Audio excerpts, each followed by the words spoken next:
नमस्कार। हम लोगों ने एक श्रृंखला चलाई थी ड्रेनेज खंड सिद्धार्थनगर के द्वारा, जो नहरों पे पुल पुलिये का निर्माण हो रहा था या मरम्मत हुआ था। ये श्रृंखला बहुत दिनों तक चलाई गई थी, परंतु दुर्भाग्यवश बहुत से लोगों ने संज्ञान नहीं लिया, जनता ने भी संज्ञान नहीं लिया। आज हम ड्रेनेज विभाग के एक जो नहर है उस पर निर्माणाधीन एक पुलिये पे खड़े हैं। आप देख पा रहे हैं ये रोड है, रोड के सामने एक पुलिये का निर्माण कराया जा रहा था, लेकिन दुर्भाग्यवश इस पुलिये पे बैरिकेटिंग तक नहीं किया गया था। ये बैरिकेटिंग दुर्घटना के बाद कल किया गया और विभाग की लापरवाही, जैसा कि एफआईआर भी दर्ज हो गया। एफआईआर एक्शन और संबंधितों के विरुद्ध किया गया है। एफआईआर दर्ज कराना का हो जाना कोई बड़ी बात नहीं है, लेकिन दुर्भाग्य से आज एक व्यक्ति हमारे बीच नहीं रहा। इधर से ट्रैक्टर ट्राली लेके आते हुए और किन कारणों बस उसे पुलिया नहीं दिखाई दिया और इस पुल पे ट्रैक्टर गिरने के कारण ड्राइवर की मृत्यु हो गई।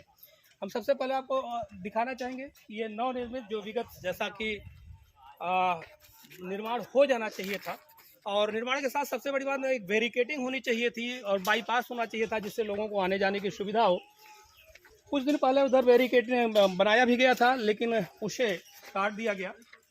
इस वीडियो को डालने का सबसे महत्वपूर्ण और मुख्य आपको अवगत कराना वास्तव में कि यह दुर्भाग्य है कि सरकार के द्वारा धन देने के बाद, सरकार के द्वारा योजनाएं चलाने के बाद, सरकार के द्वारा सारी व्यवस्था देने के बाद ज़मीनी स्तर पर वास्तव में उतनी व्यवस्थाएं हो नहीं पाती, और जिसका खामियाजा आम नागरिकों को भुगतना पड़ता है, और यहाँ तक कि उसे अपनी जान दे के इसका खामियाजा भुगतना पड़ता है। और अभी हमने जो श्रृंखला चलाई थी, एक बार फिर आपको अपडेट करना चाहेंगे कि जो श्रृंखला चलाई थी उसमें हमने दिखाया था कि बहुत से पुलियों का किस तरह निर्माण के नाम पर और मरम्मत के नाम पर लाखों लाख निकाला गया। और यहाँ तक कह सकते हैं कि भविष्य में इस पर स्थितियाँ क्या है, विभाग क्या करेगा, क्योंकि बहुत से पेपर ऐसे होते हैं कि जो दोबारा बनाए जा सकते हैं।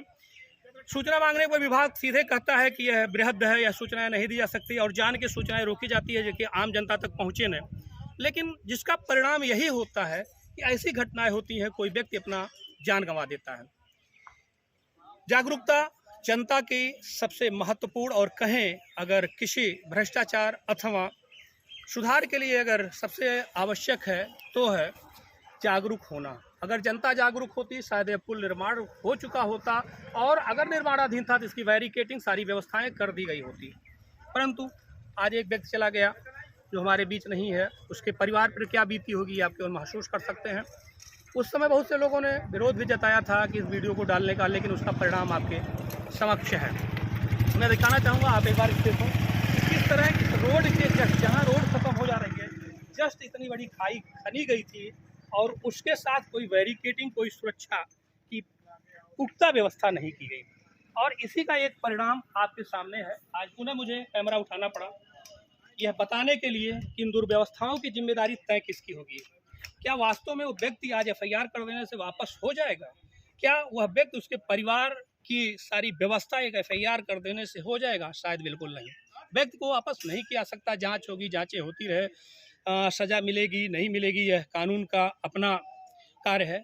लेकिन दुर्भाग्य है हमारे छोटे छोटे, और अगर कहें लापरवाही का एक बहुत बड़ा अगर देखें परिणाम ऐसे हादसों में परिवर्तित होता है।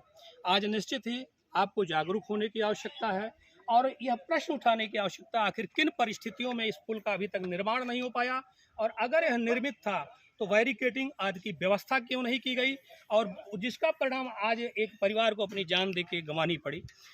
दूसरी बात यह है, क्या विभाग अन्य पुलियों जो भी आज निर्मित अथवा निर्माणाधीन अथवा मरम्मत में हैं, उनकी स्थितियाँ क्या हैं? यह सभी आपके समक्ष में प्रश्न छोड़ता हूं, और एक बार दिखाना चाहता हूं इस पुल की स्थिति क्या है। आप खुद देखें और विचार करें।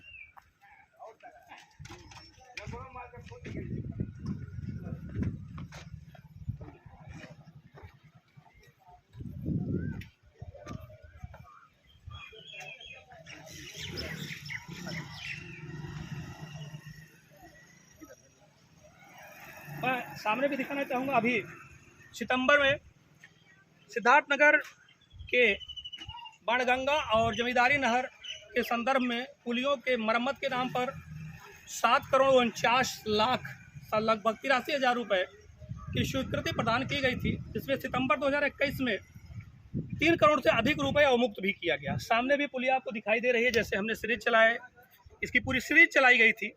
और केवल आपसे तब भी हमने कहा था कि केवल पेंटिंग और डेंटिंग के नाम पर करोड़ों रुपया निकालने का प्रयास किया गया था, और स्थितियाँ आज भी उसी सामने हैं कि क्या परिस्थितियां हैं। सूचना मांगे पर मैं एक बार फिर बताऊं, ड्रेनेज खंड सिद्धार्थनगर केवल एक नहीं, उसका पहला काम होता है सूचनाएं रोकी क्यों जाए, कैसे रोकी जाए, उसमें क्या क्लाज लगाए जाएं, कैसे उसमें डिले किया जाए, और अगर डिले होता कितना डिले किया जाए।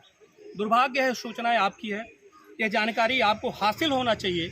अगर विभाग किसी भी क्लास से अगर सूचनाएं रोकता है और गलत है तो निसंकोच इस पर जन सूचना अधिकार के अलावा भी और प्रावधान है, और इस पर होना भी चाहिए। मैं ज़रूर चाहूँगा आप लोग आगे बढ़ें और इसके साथ इस पे विचार करें कि ऐसी घटना की पुनरावृत्ति ना हो। धन्यवाद।